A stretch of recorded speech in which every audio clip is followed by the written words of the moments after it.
Right, welcome everybody to another episode of In the Stiffs. Happy New Year, the first episode of the new year. Happy New Year, everyone. Happy New Year. If you're watching on YouTube, we've got some Christmas mugs there.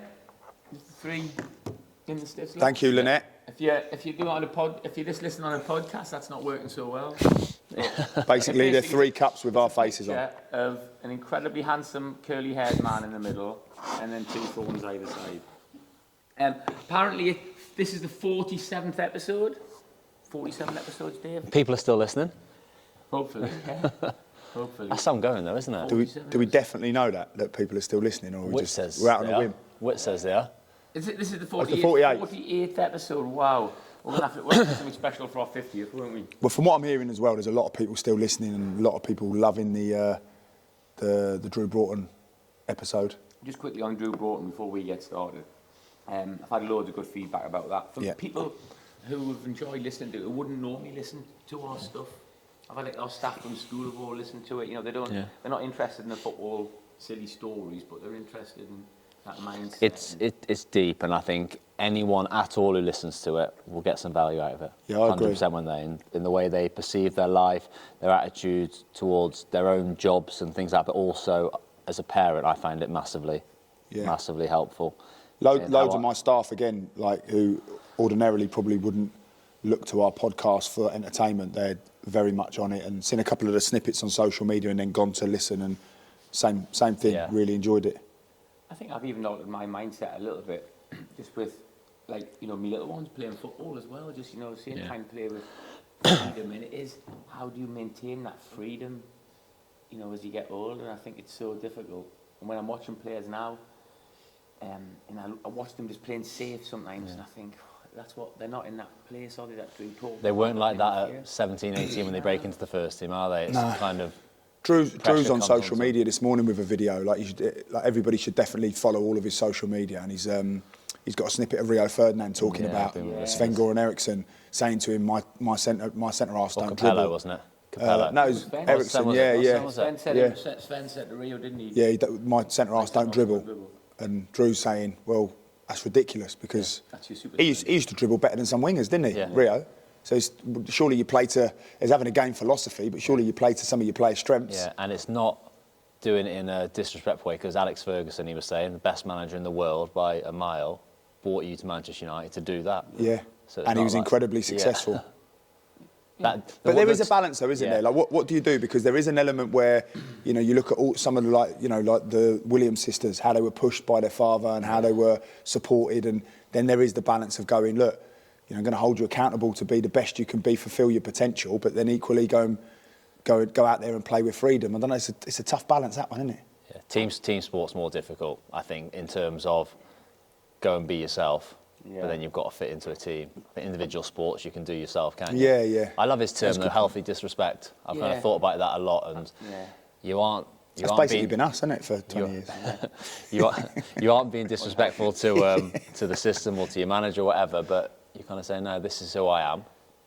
He makes the point, doesn't he, Drew? He said you still play within a structure, so when you pick your team, Gav, you know, you might have a couple of people who are playing with a bit more freedom, but you're expecting sort of, you know, to reasonably hold their position. But like Drew said, they're not stupid. They know how to play. You know, if you're a 25-year-old footballer, you know your job, don't you? If you're right wing, you know you've got to get back sometimes. You've got to track the winger. You know when the cross is coming from the other side, you've got to get on the back post. You know all that.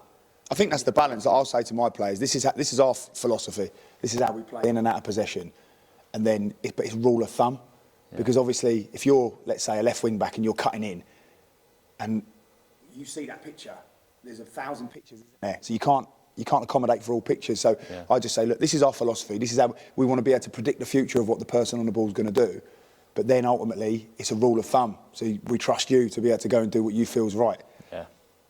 Hard to play with no fear, though, is it? When it's your job, isn't it? But you see, online, it's so public. On the coach on the way to games, when you're pulling into the ground, and you're in the stadium and you're pulling in the gates. And you see the fans there sort of already by the players' entrance. Yeah. And then you sort of like, how am I going to cope today? Yeah. And give the ball away first time. Miss 4 headers. You're playing in front of, I don't know, however many thousands. It's weird. 11, you're rubbish. Isn't it weird when you're in football, though, you're going through it and you're having all these battles all the time, And once you're out of it, like, I know you're managing, but from a playing point of view, Gav, you're out of it, and you can see it happening to people, though, can't you? You can clearly, obviously see, you can watch some of the biggest Premier League games on Super Sunday, and you're watching, you think, he's going through that now, he's nervous, doesn't want to give the ball away, he's playing safe, and you can see it a mile off, and you just want to say, nah, just go and be yourself. But it's so hard when you are that player in the moment, not wanting to let your team down. It was really refreshing for me this week. I had the fortune of sitting down with a couple of our supporters. Almost, it was like quite sort of spontaneous, but ended up being like almost like a little mini fans forum type thing. And we were just like chewing the fat, having a coffee, and it was so interesting from their perspective. Obviously, supporters, it's like we're quite as players, you're quite critical of supporters because they're very impulsive and, you know, they say what's the first thing that comes into them. But ultimately, like, something we have to remember is they don't have all the ingredients to the cake, do they? They why is he not playing? Why is he not playing? Why is he sub-unused? What's going on there? And it's like, well, you know, he's had he's lost someone this week. He's not in the right frame of mind, and actually he picked up a niggle on Thursday, and it's like they don't know that, do they? So it's almost like you have to have a little bit of empathy both sides, don't you, to understand that they can never really know what's going on behind the scenes, can they? So you as a football club, you should communicate more, I suppose, shouldn't you? Yeah, try to, but it's difficult. Especially, but I suppose when there's 50,000 fans coming in, you're not going to be able to communicate with all of them. And there's a lot of things that supporters can't know. Sometimes it's personal, isn't it? And sometimes people don't want to know, do they? You know, someone splitting up with their partner or something like that. You don't want 50,000 people to know that, do you? No. It was funny when you were just saying about that playing with fear. Like, I notice that all the time, especially with wingers, because I watch the wingers, and you see the wingers sometimes and they keep getting it. They just take them on and they keep passing up them opportunities, and I think, too easy, isn't it, just to come back? And I know, say, people like Pep would to recycle the ball. But I think so many times people just pass up that opportunity. You think you're playing with fear. Almiron was a bit like that last night. I went watching Newcastle play Chelsea, watching Almiron, and I was thinking, like, he's nervous. He's having a bad time. He's given the ball away a few times, and he's got it again. He's just passing the ball like 3 yards just to try and get his confidence. I'm not blaming him for it, but it's just what to do. But you naturally see it because it's a winger. Like, I'm exactly the same with midfielders. When I see a midfielder, I'm exactly the same with subs. But when a midfielder gets the ball, and you can see if you're up in the stands watching on TV, there's a forward pass on, but it's a little bit tight, but it's a game-changing pass, do you know what I mean? But then they'll just keep it and go sideways, and that's a player playing with a little bit. But it's funny as well, isn't it? When like the first thing you say is go and win your first header. Everything, like a lot of the vocabulary when you're going into a game from when I played was quite safe. You know, complete your first pass, get your first tackle in. Like all these, like instead of like, go out and enjoy yourself. Go and enjoy yourself. On the back of that, I read, I think it was on Instagram or something, and it was a scout for, I can't remember, the top European club. It was like a Real Madrid or a Barcelona or something. And they said, what do you look for in kids when you watch them? He says there's 3 things. He says the number 1 thing is early on in the game, I want to see how brave they are. Like, are they going to take on? I don't want to see players who are being safe. I want them straight from that very first minute. I want to see them trying to take someone on, make a pass, do something different. And there's a lot to be said about that, because I was always that. If I wanted to complete my first pass in every single game, always win my first battle, and it kind of gets you going. But really, that's why everybody goes, oh, you know, he didn't give the ball away today. And you're like, that's great. Obviously, he didn't give the ball away. But like people like Steven Gerrard and Rooney would give the ball away because they're trying to thread the ball through the needle. If you're just going sideways, like left and right, you can do 80 passes. You know, they show the centre-halves had like 85 passes, 84 completed, but he's rolled the ball to his other centre-half and got the ball back. Well, if you're on the number 10, you've given the ball away like 30% of the time. It's a calculated risk, isn't it? I say to my players, if you pass the ball sideways or backwards and it's getting intercepted, we've got a problem. If you're playing the ball forwards, it's a calculated risk. So sometimes I've had to turn around to my own bench this year and go, lads, like, relax. Like, try to play a ball there. All right. Players can't do that 4, 5, 6, 7, 8, 9, 10 times over because then they're going to lose their place. But in one isolated moment, if he's got the ball back foot and he's gone, right, I'm going to try a reverse pass and it gets intercepted, like, he's in the final third. Like, so even could be a goal. It could be. Like, De Bruyne does it, doesn't he? Like, De Bruyne does sometimes give the ball away a lot, but he can just try and he's trying to make a goal. If that comes off, it's a goal for Haaland, isn't it? And you can definitely say Pep's encouraging him to do that, isn't he? Like, and the reason he has got the freedom to do that is the reason he will every now and again pick one out and you just go, oh my, what is that? Like, that's incredible. But you don't see that. You certainly might see, but he's probably done 2 or 3 that have been cut out. but he doesn't stop. Whereas if I've hit 2 passes and both 2 of them have been cut out, I'm going, Oh no. I am rolling this back to someone. And you do rely on everybody being on the same wavelength, because Wilson's coach at Shrewsbury said to me on Monday night, he said, just love, like, I always say to him, son, like, get the ball off the goalkeeper and just try and play through lines. That's centre-halves now, that's what they want to do. So I said, I don't care if you give it away, try not to obviously, but just get the ball off the keeper and just try and start the play. So he does that, and what was really nice the other night, Wilson's coach came over and he went, I just love how he gets it off the keeper, but it relies on him seeing the benefit in that and not going, right, no, don't do that, let's get up the pitch. And so everybody's got to be on the same wavelength. Which you will give it away Yeah. because as a kid, or if you're a professional, give it away and then they score. Don't do that. I was at my little kid's game the other day and the keeper has got the ball and he's booted it out of his hands. It's took one bounce and then bounced over the other goal. And one of the coaches said, great kick! I was like, he's literally kicked it like the whole length of the pitch. It's just gone out for a goal. Yeah. And I was like, could you not have just rolled that? Could you not have passed that to the side and played a little bit of football? Anyway, great kick that! I was like, oh, is that a great kick? It's a long kick. Yeah, it's a long kick. It's a great kick. Yeah. I'm not sure about that. Anyway, we are in Bob Primary School, my place of work, even though we're broken up. It's you like it, lads? Only been in the hall, haven't you? Haven't shown you around yet. Wow. It's got a feel of absolute amazement, isn't it? Like, it's so good, isn't it? Oh, it's incredible. So good. Facilities are The frightening. primary school, just absolutely insane. I'm going to give you a little tour after. Take you in my office. Yeah. Show you around. Mate, it's incredible, honestly. Yeah. It is mad, isn't it? Because when you think of, like, when I was at primary school, I mean, it was a world away. Like, the facilities that you've got here, the technology, like, how the kids must feel coming in here and the parents dropping them off. It's, like, again, you might feel the same. Even now, like, sometimes you drop your kids off, I hope they'll be all right today. And, like, they always are, aren't they? But you come in here and you're looking around. I'd be a little bit worried it's a Wednesday morning, though, and the head teacher sat here doing a podcast.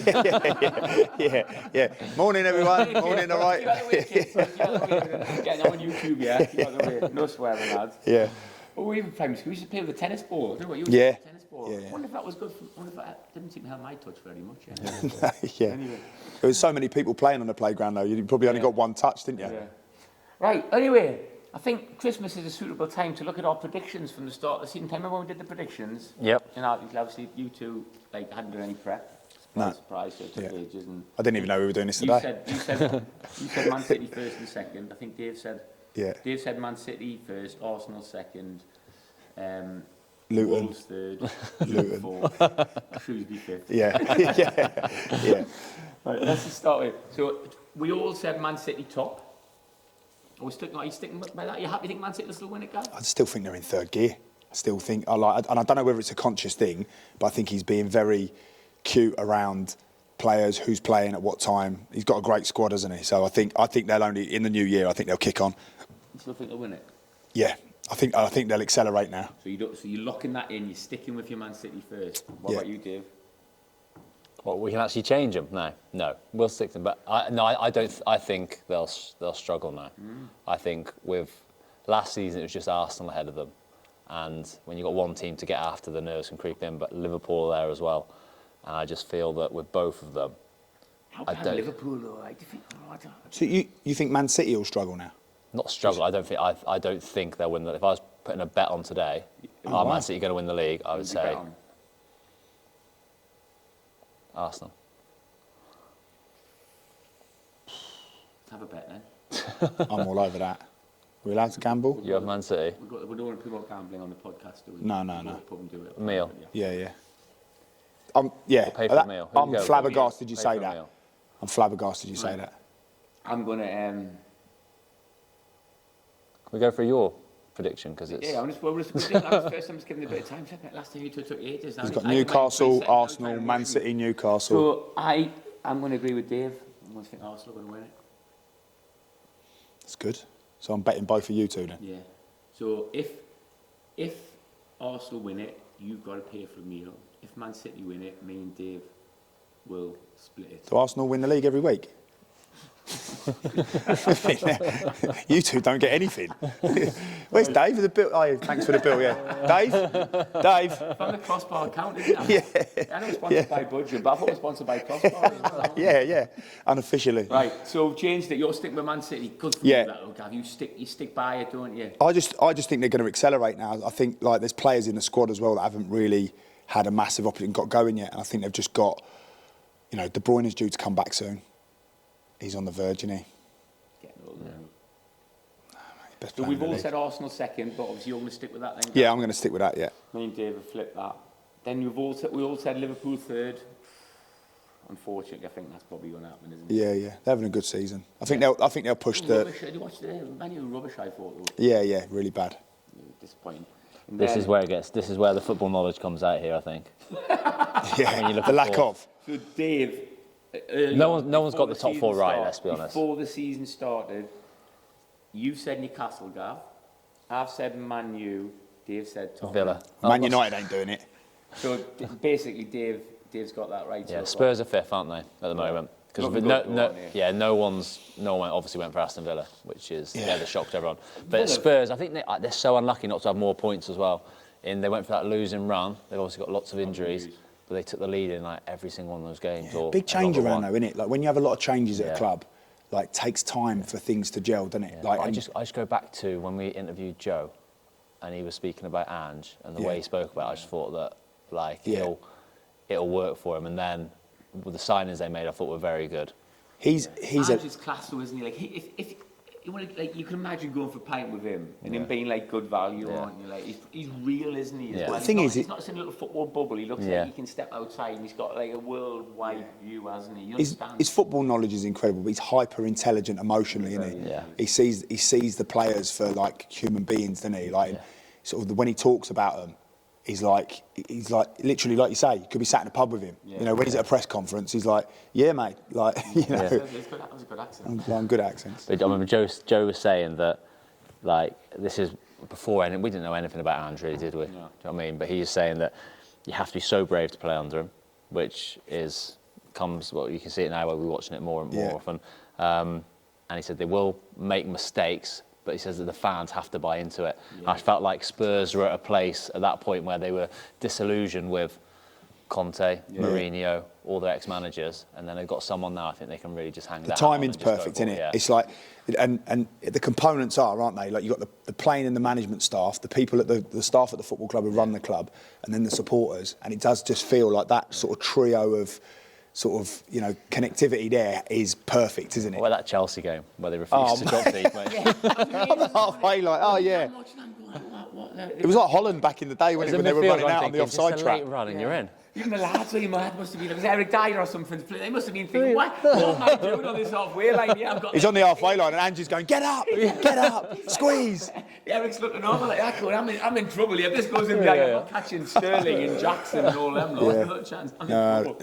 Brilliant. How brave is that though, is it? If the fans buy into it, and we might get spanked sometimes. With 9 men. But, with 9 men. But I think that's, it's great to see your manager being brave. And if then he turns out to use a player and he starts saying, take people on, play that pass, and he does the same. So is it brave or is it just kamikaze? Because I know like Jamie Carragher came out, didn't he, and say he said he thinks like it's great to see and all of that, but entertainment. But you're talking about businesses here, football clubs. Well, he's buy into the whole ethos of it. This is how we're going to do it. This is how we're going to play. Fortune favours the brave, doesn't it? We're going to play on the front foot, and if it doesn't work out, it's not for like the want of having a right go and you've done things your way. It doesn't work out and you think, I've sort of took a step back from what I believe in. You're disappointed with yourself. If you've given everything, you've done it your way and it doesn't work out, well, you hold your head up. But he's not doing it just to be brave, is he? No, There's a purpose to it. He's doing it so we've got more bodies higher up the pitch to go and win the ball back. And the reality is, they'd had 2 players sent off, so they wouldn't have done that otherwise. They've not done that since. And what he thought was, well, we can sit in here and just get absolutely pumped, or what we'll do is, we'll stand on the halfway and we'll flip it, which, to be honest, I think confused Chelsea for 15 minutes. They didn't know, and in the end was going, are they actually going to score here? Because they were just all going, what are you... Tottenham had 2 really good chances. Yeah. At 1-1. There were 2 really good chances, or 2-1. Yeah, and it just changes on those moments, doesn't it? It's one of them goes in, and suddenly everyone's going, what a genius. Yeah. What a genius. Absolutely. And everyone's trying to do it. Every time they lose, they get a player sent off. Feel that pain. So I think with Dave, to be honest, Dave. So Dave's looking good for that then, isn't he? So looking at that, who's in the lead at the moment? Who would you say is in the lead? It's going to have to be Dave, isn't it? Yeah. Is it Dave? Tottenham. Yeah, because Tottenham isn't fifth it? and Man We United, know sort of Newcastle. Man City, Newcastle. I was like, Man United, Newcastle struggling, aren't Liverpool, yeah. Newcastle, yeah. they? Man United are rubbish, aren't they? Yeah. Oh, Man United are gone. Yeah. Gone. Newcastle struggling with injuries. Yeah, just got. But they've got no European football now, have they? Yeah, So they haven't got enough though at the moment. Like, So I feel for Chelsea because they're playing really well, aren't they? They're like, I watched Raheem Sterling play.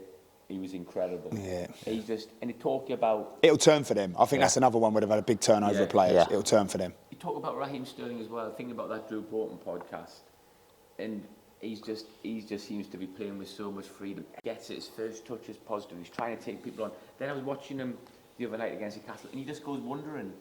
So he's like, he goes drifting into like different areas and stuff. So he's like, he just seems to be, you know, he's sort of doing what you want. Yeah. He just seems to be playing with such freedom. I mean, he's got to get back in the England squad. And how old is he?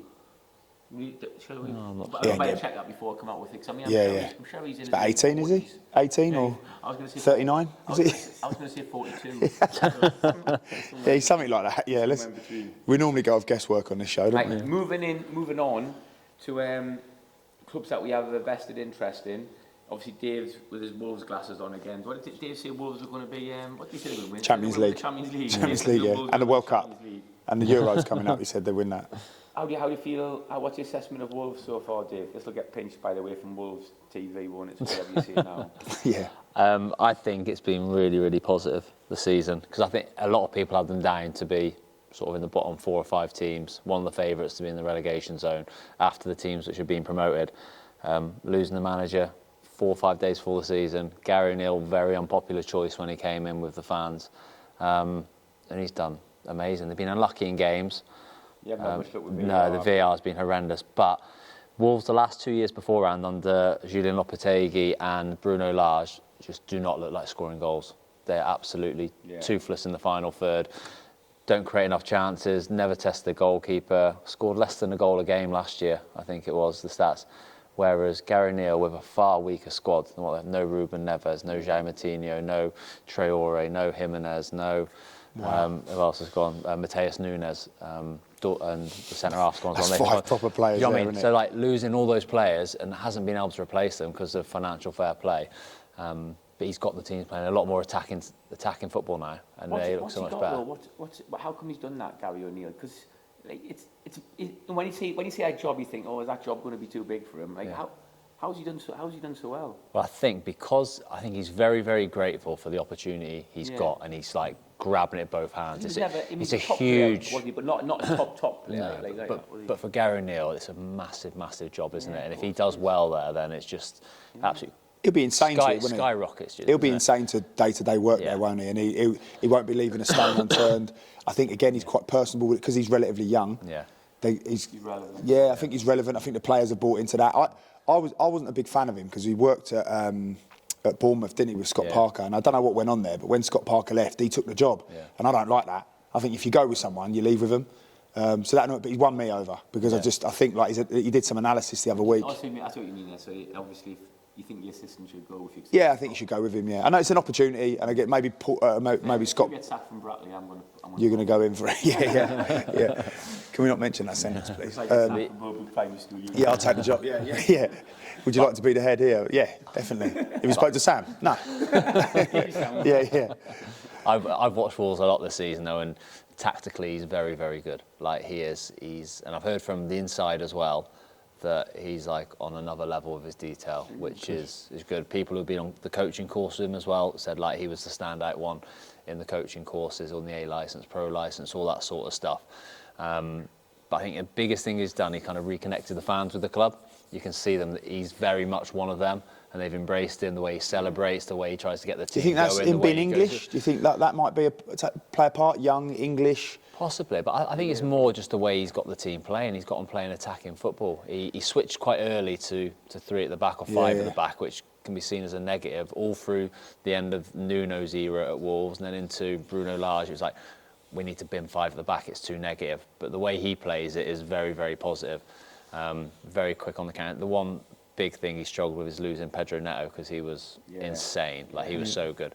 But he's got them playing attacking football, scoring goals, creating chances. It's going to be inconsistent because of the team they've got, but hopefully they can start to look at buying some players in January. I think it's helped him in some ways, hasn't it, with the VAR and stuff, though, hasn't it? Because I think it sort of brought them all together, hasn't it? Yeah, you know, and it's that like siege mentality, isn't it? Oh, like everyone's against us, and he's like, oh, we're getting no decisions. So they've all sort of got themselves rallied around, like what Ferguson used to do with Man United, didn't he? Yeah. The world's against Hard done us. by. Here's a good one. On the VAR stuff, here's a good one, because he came out after the Fulham game, and he said, like, I've been very calm about it so far, but I'll go in, I'll speak to the referees, they'll tell me the same stuff.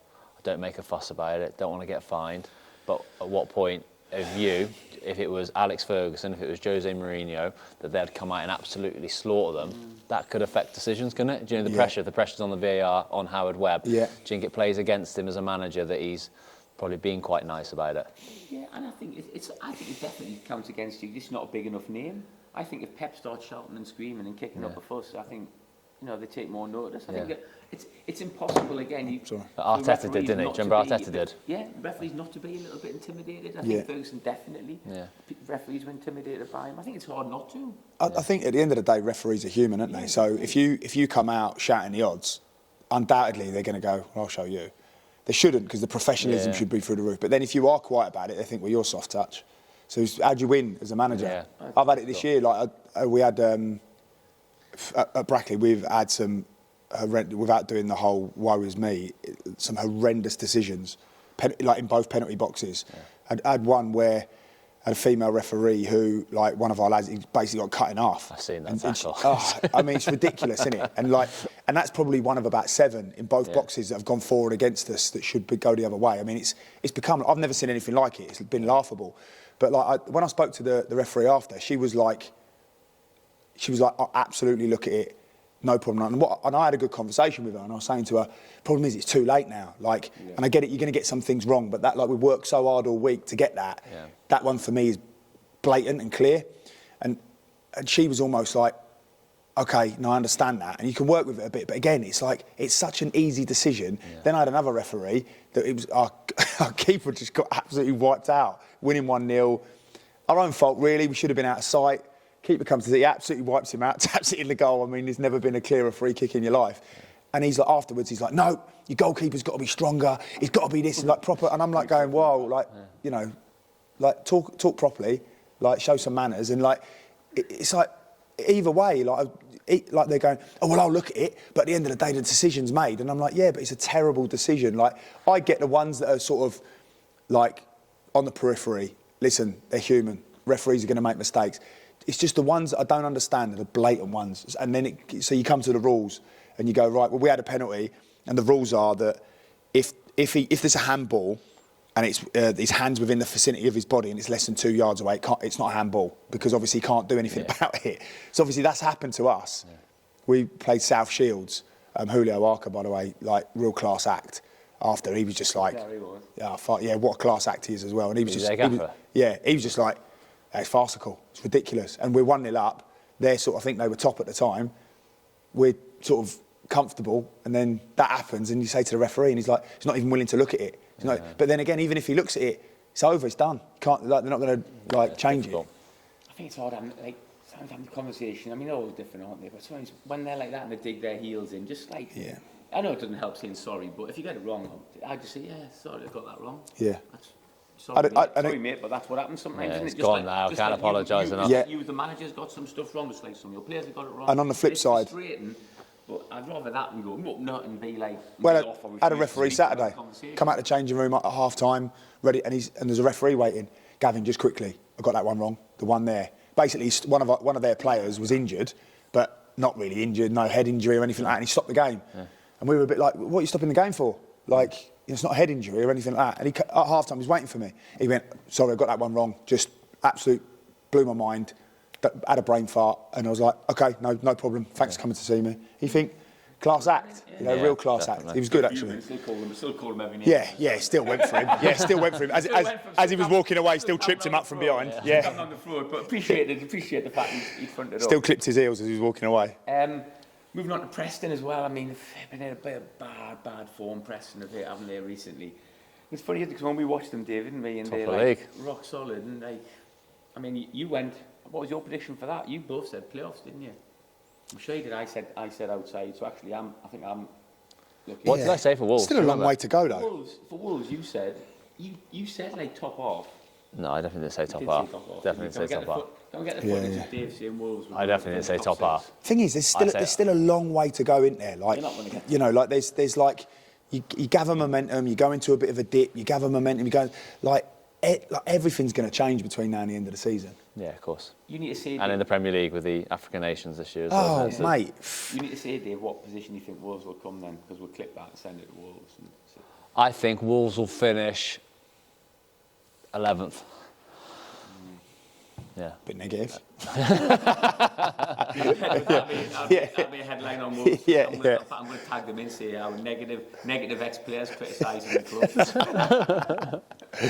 But that would be like you've just said Start there. the season, like yeah, you think very about good. all of the players they've lost, not being able to recuperate because of the financial fair play. Yeah. To come 11th, that would be a big achievement, Yeah, wouldn't it? Nice for the fans as well. Building Yeah, blocks to yeah. I think it's start nice for moving the forward fans, again. isn't it? 'Cause I love going there. We good obviously fans, aren't they? we've got the tickets there, haven't we? It's tough for them living in Wolverhampton. Yeah. I'm just trying to get Dave to come up Yeah. with a quote or something. Dave's like, yeah, it's a shithole, yeah. No, cut. Dave Edwards says... Great people.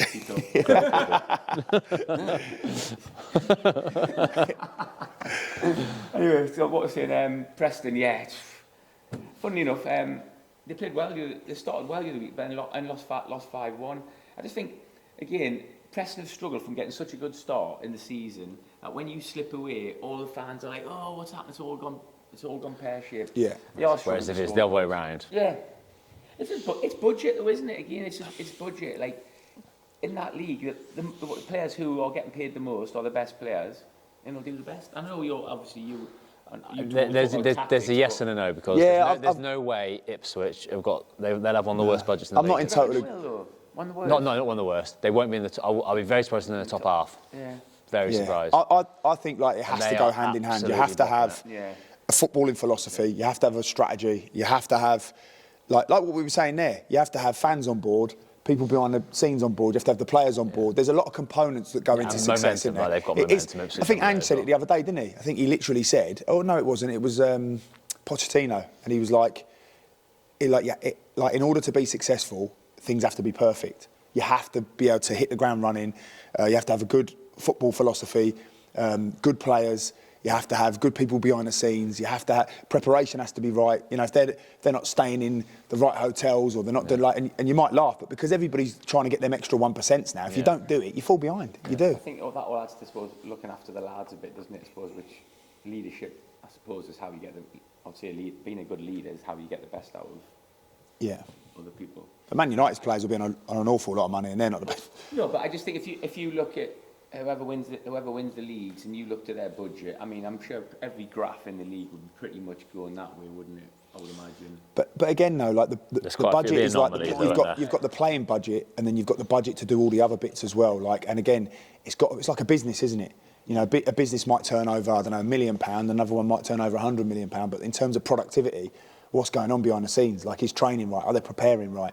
You know, we knew it at Gainsborough. It was a big old wage bill there, and you had proper, very, very good players, like who shouldn't really have been at the level, who couldn't pass water because things just weren't being done right. Yeah. You know, it was farcical at times, wasn't it? And I think like that's probably a good example. Yeah. I think like a budget if you get both, if you've got a good budget with good players and then you've got a good culture, good football for all those things, that's where you might get in the Championship of Leicester, for instance. So sort of and budget and playing budget are two different things. Which can you get us some graphs of the leagues, please, and the budget? And I'm pretty sure throughout the leagues, the ones who get paid the most will be top of the league and would have been for the last forever. Can you get me statistics? And we could argue the toss all day, and Sam will still finish with that sentence. Can one of our listeners tell me whereabouts are Ipswich in Leicester the when they Championship won the budget? Premier League? No, Dave's trying to look at an anomaly to disprove that my theory there. Like Ipswich are doing well, but in general, the more money you get, the higher. The more when Leicester won the Premier League, they had more money than Man City. And obviously, Luton getting promoted last season, they had one of the best budgets in the Champ, didn't they? We can cite specific examples, but I can have the data since football existed, please. And we're looking as a whole. You can concede, you know that, don't you? Just like, and then, in 1923, Port Vale got to Division 2. Yeah. Like, and they were the 7th highest budget. I mean, we have pulled out about 8 examples. Yeah, general trends. I mean, looking at. I know you can hear us, but I'm not sure you're listening. I'll definitely be proven right on that. And then can we then put it on all our social media sites? Well, it's now I want you to get on. Now I want you to get the graphs now. Yeah. He's got 5 minutes. Moving on to Shrewsbury, because they've actually picked up a little bit. I know they got spanked the other week, didn't they? But they're doing all right. Oh, I've heard nothing but getting beat 3-0 by Portsmouth. They're top of the league. They're an incredible team. Budget. Yeah, I don't think they've got a lot of dough in that. They've got a great culture though at Portsmouth. But again, I hear so much negativity around Shrewsbury. I'm like, yeah, they've only had 25. At the end of the day, at Brackley at the moment, we are very dominant in games, in and out of possession, and we're not winning the games that we should. Like, we played Alfreton away, wasn't a lot of football played. We won 1-0. I'd take that all day. I think Shrewsbury are just in a bit of a thing at the moment. Are they the best team in the league? No. Are they a top half team? No. You've got to win games. And if that means sitting on the edge of your box and hitting them on the counter or waiting for a set piece, you've got to play to your strengths. And I know that's not what supporters want to hear or see. Such a huge transition year. And this might be a bit outdated by the time it comes out, but as of before the Portsmouth game, I was looking at some stats, and they were, last season was a raving success, wasn't it?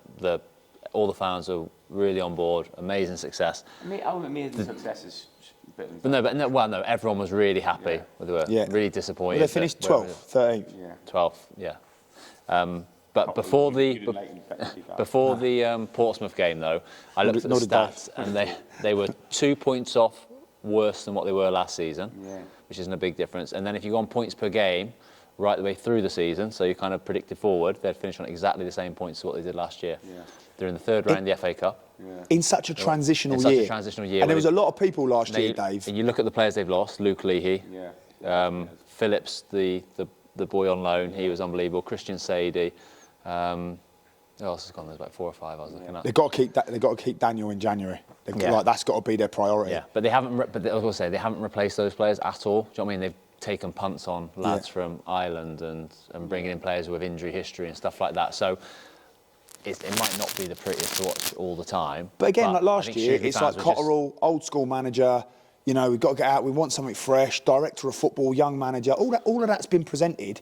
You've got to give it time. Like, when you have changes in a football club, you have to give things time. Just don't give time, though, to their fans and that. No, but again, that's not reason or logic, is it? Like, you can't. I've been to a few games here, and it is a tough watch at times. Do you know what I mean? Yeah, I get that. They have to sit on the edge of the box and trying to be hard to beat. And like, I was at Portsmouth at the weekend, and as soon as Portsmouth score, that's the kind of game plan out the window then. Do you know what I mean? If you're sitting and waiting for set pieces, you've got to come out. So I understand the frustration because fans are paying their money to go and watch football. But would you prefer us to be gung-ho and losing every week?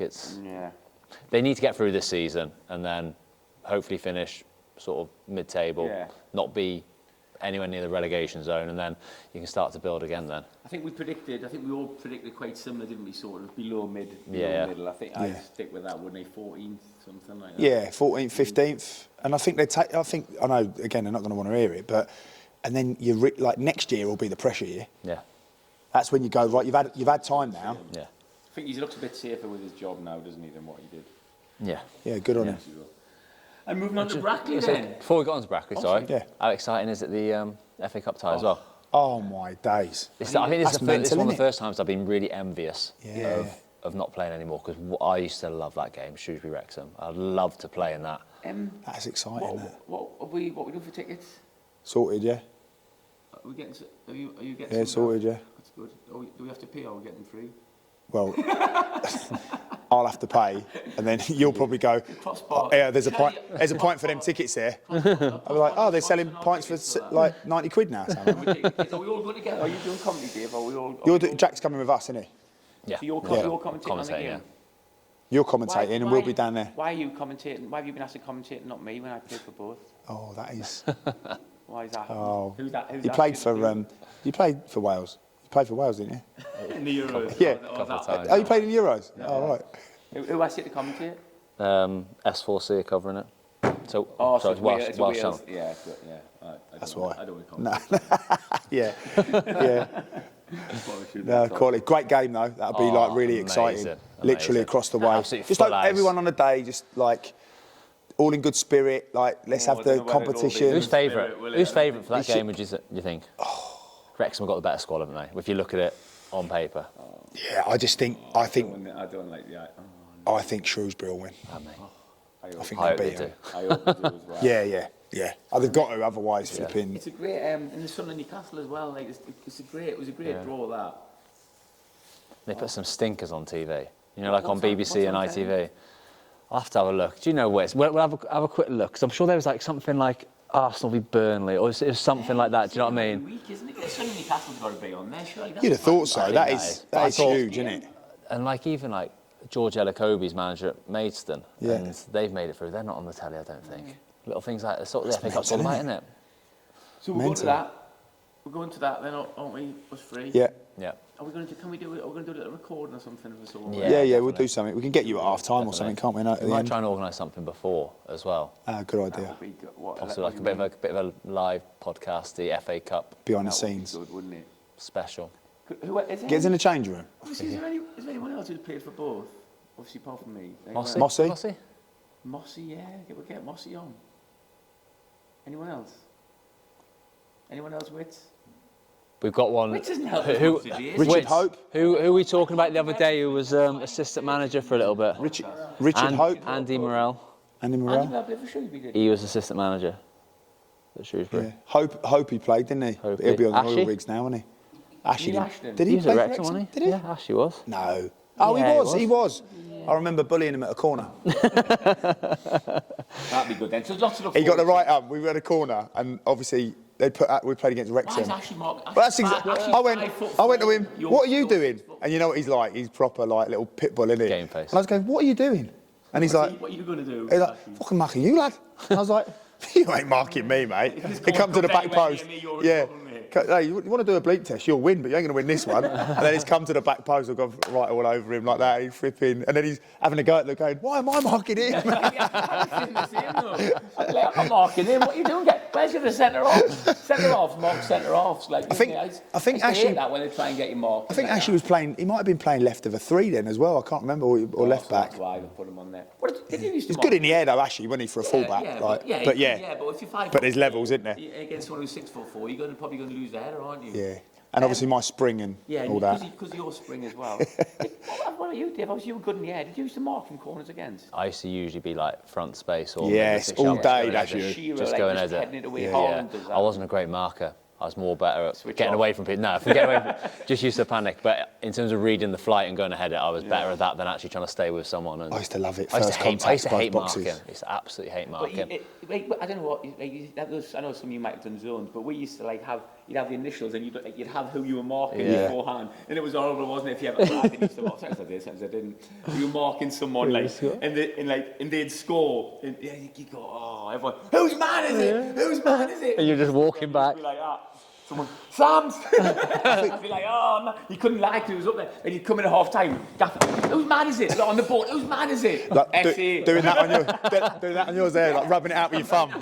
Like a changing room and wipe that off the board before the captain comes in.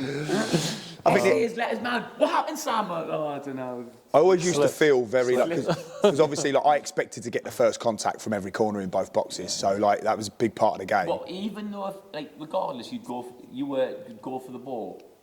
Because what happens if it's you're going to have to leave your man there? If it wasn't totally in the vicinity, then no. But more often than not, it's always sort of I always think if you're on the penalty spot and you've got the back post, it's almost sort of in that sort of area there, isn't it, that they direct it. So it always, and I'd call it pulsing, so you have your arms out like that. So if they try to run off the back here, just run into your arm, if they're going that way. But then, to be honest, a couple of times I've just released myself because I think no one's going to head that more than me. No one's going to be able to get first contacts higher than me. So I just used to release myself and just... Then just get bodied on the way and don't get there. Yeah. And your man's at the back post. Eating mud on the floor, going, where is it? Where's the ball? Yeah, I think the biggest satisfaction I got, you remember that Kovac who was at Luton? The centre-half. Yeah. And I remember he was really dominant at the time. And the gaffer was like, look, he's getting a lot of first contacts, he's a real problem, they're very, very good, Luke. Okay, no problem. And I just thought, he's getting it. And I just made sure that I absolutely dominated him, and he was just Luke, because he was a big, strong lad, wasn't he? So if he got hold of you, got his arm across you, you're in trouble. But I used to just stand off him a little bit and then get the run, and I just kept going over the top of him, and he was like literally couldn't find me. And I just kept making sure I was a little bit just off his shoulder, and then I'd make the run and get the header. And I remember that one, that was a satisfying. You could jump though, Gav, couldn't you, as well, in fairness? Like, you weren't like... It was always frustrating. There's two things. It's always frustrating, because when you're 6'5", they always go, oh yeah, you should win the header. And it don't work like that, because I remember playing years ago against Woking, and I remember this little lad on the wing, and he was unbelievable. Like, we have it now, Cosmos, who plays for me. We hit him from goal kicks. He's like 2 foot tall, and mate, his leap is frightening. So there was one that, I used to be like, I can jump as well, like but then the other thing was as well, a lot of my headers, more so from like a goal kick or something, would be just planting yourself, getting your arm there, and just like punching the ball back. Yeah, not a lot. You wouldn't do a lot of jumping from there. It would be more so set pieces. But yeah, so I used to be a bit like. It's not just because I'm 6'5". Like, you have to be able to plant yourself and get your arm across, and then you have to be able to jump as well. So it wasn't. I think I was, because I'm sort of 6 foot. I would never ever win a header by towering over someone usually. Like, especially if I've ever scored a header, it's never from being up above someone. It's always being in front of them. Do you know what I mean? Trying to just get in front and get a nick or something like that. But yeah. I just pass people on. Yeah. Gav, run it, Gav. 2 runners. Head this up, Gav. I'll be on the halfway line, mate. I'll tell you. Head it. I'll be like Abby stood on the halfway line bollocking the defenders for not winning. He's not going to win a header. You could have helped Sam any time you want. The worst one to ever like Mark was Jason Lee. Remember Jason Lee that was at Forest and all that, and he snapped my cheekbone, didn't he, when I played at Shrewsbury, and he used to do this thing. It was horrible. The ball used to go wide, and he'd be at the front post, and he used to turn, and he used to get his forearm across his face like that, and just run at everyone. And if you got in his way, he'd just trample all over you. So you'd have to sort of back off, go, shit, he's coming at me, and you'd back off, and then he'd just turn, and that's only then when you could get across him and head the ball. But yeah, he was a bloody night. He literally would elbow his nan in the face, I would imagine. He proper done me. Right then, lads, I think that pretty much wraps it up. What time are we on there, Scott? How long's that? About 50 minutes. 50 minutes. So what have we got predictions? Yeah. Season as a whole, I mean, for our teams, I don't know. We'll fly, weren't we, at the time? Preston were top, Brackley were top. Dave said Wolves were top. Brackley will come good as well. Brackley are going to come good, aren't they? You said first, didn't you? You said win it. New year. Yeah, we've had a little time just to develop, and lots of new things going on, new medical staff, new players, trying to create a culture in the club. Do you need main Dave to come down there on the staff? Yeah, I need a number 4, and I need a coach. I need a kid. You need a life coach. But yeah, I feel like we've not had a lot of fortune without doing the worries me. We've been very dominant. We're very, very good side. We're getting a lot of compliments from the opposition, but it is about results. So we do have to start putting teams to the sword, because we do have a lot of chances that we don't convert. And again, like, unfortunately, if you miss chances, it gives the opposition like the motivation, and it gives them the uplifting feeling that it's going to be their day. But we're a very, very good team. We just need to start putting teams to the sword now. Which, if we do, then I'll stick by. If you need someone to get on the end of crosses, mate, and that's winter, not as much golf being played. I've got a few free weekends, mate. I feel for the boys. Once I get to spring, though, then it's hard because. Dave, could you do a job for them though? Like now, legs would be done. I don't know. I don't think so now. No. Because I do think it goes quickly. Could Dave now, if you went into camp for 6 weeks to get yourself going again and to get yourself to that level? He's the fittest he's ever been. I know he's in unbelievable, but you know yourself, it's like you always think that, don't you? I just think the lads at that level now, they like it's literally like the conference used to be in our day. Like, it's like they're all physical, sharp, talented. We're a very. I feel for the lads, because like it's hard at the moment, because if you're not playing very well as a manager, you can do something. The one thing you can't do is you can't do anything about the both boxes, can you? No. Well, you can do a lot of work on finishing. You can do a lot of shape, like, and all that. But we're very good defending our box, and it's just that final bit that you can't do. So it's hard to critique the players, because they're doing everything that we want them to do. Performances are through the roof. But I just showed you that 5-minute clip there of us just missing chances on Saturday, and the lads know. So they're all feeling like they just want to get back to Saturday. But I just have a feeling that it'll kick on. And I know that's a big statement, but I think getting into the new, if we have a good couple of results now, getting into the new year, I think a little bit like I was saying about Man City, not that we're anything like that, of course, but I think we could motor. Yeah. Love it. Just got to start finishing. Start finishing. Right, everyone. Well, thanks very much for coming today. Thanks for having us at Bowbrook. Yeah, thank you. Thanks for having us here, mate. It's absolutely amazing. Are we squeezing in a pint afterwards as well? Planning meeting. When does this go out? New Year. Yeah, then we'll have a pint. And any guests that we went. And then we're sort of, obviously we're trying to want to tell funny stories, but it's quite good having Drew on there. And I think a lot resonated with a lot of people. So if there's other people, that it would be quite good, wouldn't it, to have people like that on again? And I'll hold my hands up as well. Remember when we were on the way there, and I watch a lot of Drew's stuff prior to, obviously, our podcast with him. And I said, didn't I wonder whether he's just a bit Hollywood, whether a lot of it's for show. And actually, when we were with him, definitely that's not the case. No. He is literally, from his own experiences, he really believes in what he's saying, enjoyed it.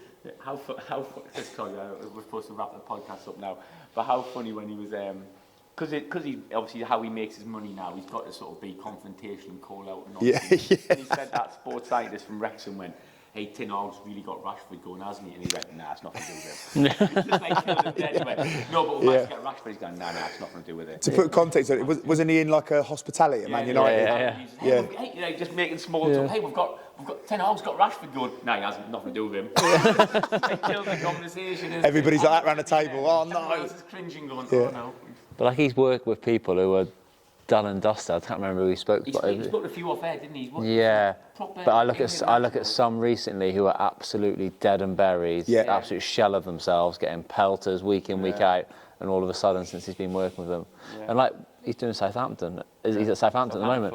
And the run Southampton on at the moment is just incredible. And again, this is what we were saying about the components of a football club. You've got to have the right people, the right culture around it. Yes, good budget, good playing budget, good budget for the club for it to run sustainably. Good players, good people behind the scenes. It's all plays its part, doesn't it? And he is. I definitely think he'll be having an impact on them lads. Yeah, and of course, the leader as well. Yeah. Brave enough to have people like Russell Martin being able to have him there. Because he's an alternative, isn't he? Got Drew in, who's older than him, and he's going to speak one-on-one with the players, and he's going to go, "This is nonsense. Forget what the gaffer's saying." You think that's a brave. A lot of trust there, isn't there? There's a lot of trust. It's like me. You get me and Gav, and I come down and go, "Ignore what Gav says." Yeah. The lads. Yeah. Just do your thing. Do your thing. Again. Yeah. No, don't say that. Right, thanks very much for listening. Thanks to our sponsors, Thank you. Budgeon. Are they going to sponsor us 2024 Budgeon? I think we need to take them out for a drink, don't we? Have a good conversation with them. But I think they're loving it. I think they're loving listening to the podcast, which is amazing. Thanks very much for listening, please. Thanks very much for listening, please. Subscribe. Thanks ever so much for listening, please. We're on Twitter @InTheStiffs, Instagram @InTheStiffs, YouTube @InTheStiffs, and email us at inthestiffs@gmail.com.